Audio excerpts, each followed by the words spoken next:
So I want to talk about some memories from my third year, year three, and it had. I think there were some events in there that probably had a lifelong impact on my personality, at a very my core personality. So when I turned three, for various reasons, my mom and dad decided that during the daytime while they both were at work, somebody needed to care for me. And my amama, my mom's mom, will be that person. So, for whatever reason, for their own reasons, they felt that it was best if my my mom's mom cared for me, as opposed to my dad's mom. So daily, what used to happen is my bama, my dad's mom, used to. My amama lived about a mile away from our home. So, and I was too little. I was only three, so I could not possibly walk a mile. So my bama would pick me up on her, put me on her hip and carry me. And she would carry two milk bottles. Back then, milk didn't come in packets. It used to be delivered to home. Actually, not even delivered. You had to go to a milk booth, what it was called, and get it. And it used to come in bottles, and it used to have those little aluminum caps on it. So she used to take two milk bottles in a plastic basket, a plastic woven basket, and then carry me on the hip, and she would take me to my amama's house. And the funny incident I remember was my Bama was very skinny, and she wasn't very curvaceous, so she had like straight hips. So it keeps sliding down, and she would keep pulling me up. So every day it was like a torture for her and for me also, because I was so scared that I'll fall off. And I think it was so difficult for her to keep pulling me up. So every day she would, after my mom left for work around 10 a.m., she would drop me at my amama's house. And on the way back, my parents would pick me up on their way home from work. So after my dad came home, he and my mom would come to my mama's house and pick me up. So what was interesting is my amama's personality was completely different from my grandma's, from my bama's. My bama's life revolved around the house, around the family members of the house more than the house. She was not that much into the house also. So because she and I were all alone for 8 to 10 hours, my brother used to go to school and my parents were working. So we had each other for company. And I was only three, and her life revolved around me for those 8 hours. So if I wanted a story, she would tell me a story. If I wanted something to eat, she'd make me something to eat. If I wanted to take a nap, she would nap right next to me. So it was very nice like that for me.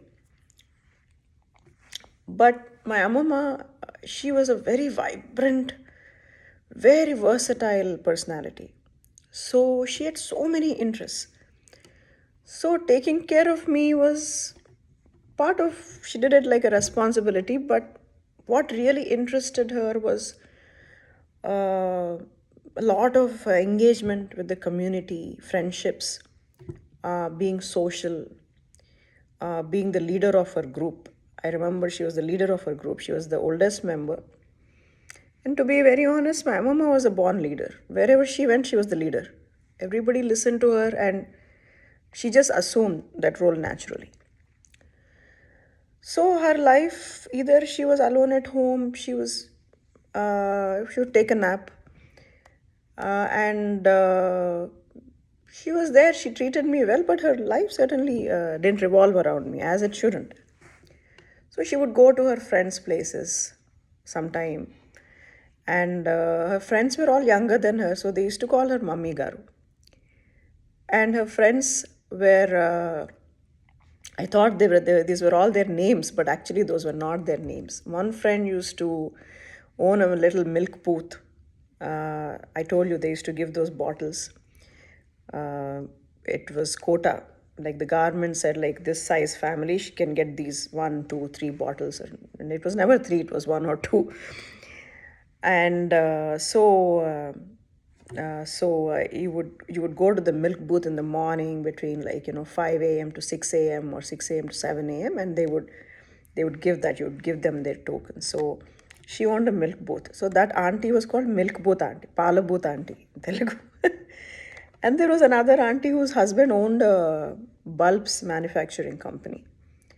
So she was called Bulbul auntie, and for the longest time I thought that was her name. And there was another auntie who eventually, her daughter became a very good friend of mine. So her name was, she went by her husband's wife, she was Jagan Mohan Rao Gari Bharya. Nobody knew her name. I did not know her name until many, many years later. When her daughter, who was my friend, I asked her, "What's your mom's name?" She told me. I still don't know her name. So basically she went to these places, and couple of incidents I remember. They were all very much into, got introduced into, they used to have a bhajan group. They were back then, Sri Satya Sai Baba. They were all a big devotees of that, and they used to go and do some bhajans. And once they would all collaborate, and they called a person who makes son papadi home. Somebody got besan, somebody got sugar, and they all gathered in this Palabut auntie's home. It was a big hall, and that person made it from scratch. They made that son papadi, and it was so interesting. So in a way, I saw a lot of interesting things, but it was a world. Whenever I met somebody, like my grandma would sometimes in the daytime go meet these people, it was a world full of adults, because the children were all in high school or college, mostly in high school. And some of them were much younger than my grandmother, because my grandmother was very youthful at heart. So they're all at school, younger. So there was not a single child around me for the whole year. So there was nobody to converse, nobody talked to me. It's as if I didn't exist. My grandma took me there as a responsibility, because obviously she couldn't leave me alone at home. But they would say hi, hello, that's about it. After that, they'd be in their own world, discuss grown up things which I didn't understand, and my vocabulary was also so limited. There was nothing to observe. And then, but when she didn't do that, when she was alone at home, she would give me this from the milk bottles that my mom, my parents sent, my grandma, my Bama used to bring with her and leave. Our ritual, and I remember she used to take off the aluminum foil lids, and all the cream used to form, used to coagulate there, kind of. So she'd let me lick it. So that was a very favorite activity of mine. And then every day she would give me the same lunch. She would make some rice, and she would mix this milk that my parents sent, put some little sugar in it, and give it to me. So just like I developed a dislike for apples because I used to eat so much of them, I also developed an intense dislike for milk. It was such a boring meal. And it was the same meal every day. Because the interesting things she would make in the evening for when her children would come home and all that. She would eat some leftovers. She was not big into eating stuff or what. Her mind was very active. And when she was not doing something creative, she would be napping. So, my life, what happened is during that year, a big sense of melancholy got introduced into my life as a kid. Because this house also, it was called 10 MIGH, middle income group housing. The number was 10. Maybe it was not very big but for a 3-year-old it was big. But more than big, it was very uninteresting. They had one pet. My Pinny had one pet, Judo. But that pet didn't really play with me. It was behind my Pinny all the time. And I think that pet came later actually. I don't think they even had a pet at that time, if I remember. There was no kids at all. Forget kids, when my grandma didn't socialize, when my mama didn't socialize, there was no human being other than my grandmother who was in the house. And the house was bland, it was uninteresting. There was one tree in it, and just like a open, uninteresting yard. There was one bougainvillea plant, beautiful one. That was the only interesting element. And there was another plant, it was called wood rose. So it's like a creeper, wild creeper. And it has these calyx. They're not flowers, but they look like flowers. And my grandma's family, my aunt, I don't have that much exposure to my middle aunt because she had left for USA but by the time I was 3. Got married and left. But my younger aunt, she was very creative. She used to cut those, dry them out. She used to give them to my mother. It used to look like wood once it was dried. I think that's why they're called wood roses. Or sometimes she would paint them and she would put them in a vase. So other than those two interesting plants, there was nothing of interest there in that house. So I felt like every day for me was like a burden on how to spend 8 hours. There's no kids, no animals, no trees, nothing to observe.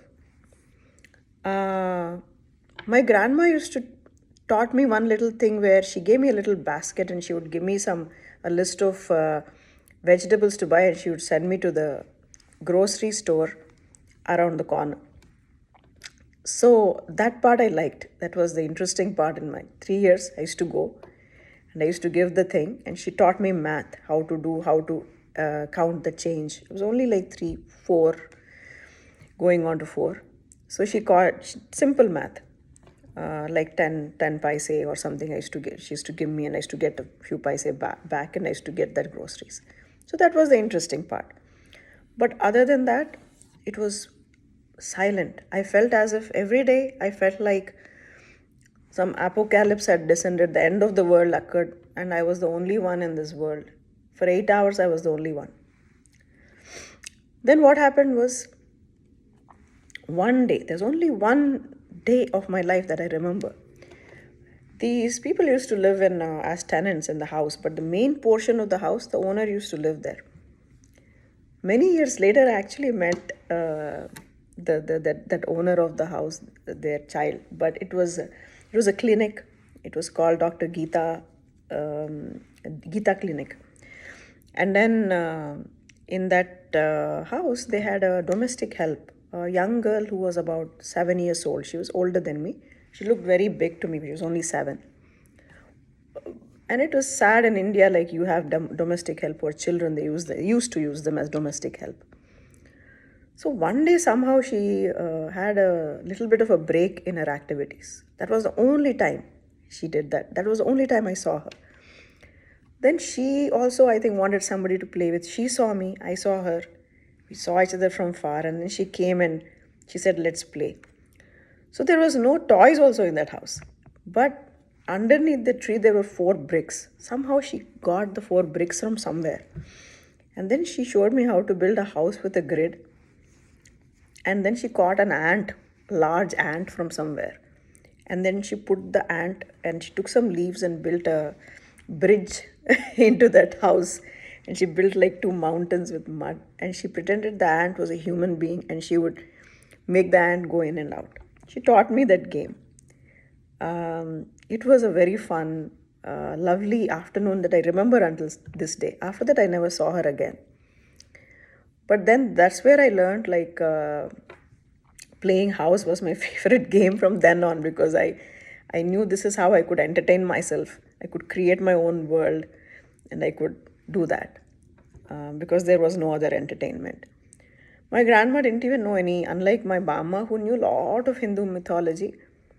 My grandma didn't even know much. She used to create stories of her own. Two stories she used to tell often, which I used to like very much. So she did that. Then another incident happened, which coincidentally and interestingly, it's almost serendipity, got me out of this melancholic situation. So what happened was, somehow my grandmother, I don't know her motivation or why she did that. One day she asked me this question, whom do you love more, your parents or me? So even as a child, I was only 3, I loved them both equally. But I somehow instinctively knew that she was my caretaker. She expects to be told that I love her more. So I knew that's my first experience of, as a child, you have to tell other people what they want to hear, not your own feeling. I wish I didn't go through that experience, but she asked me, who do you love more? Then I said, I love you more.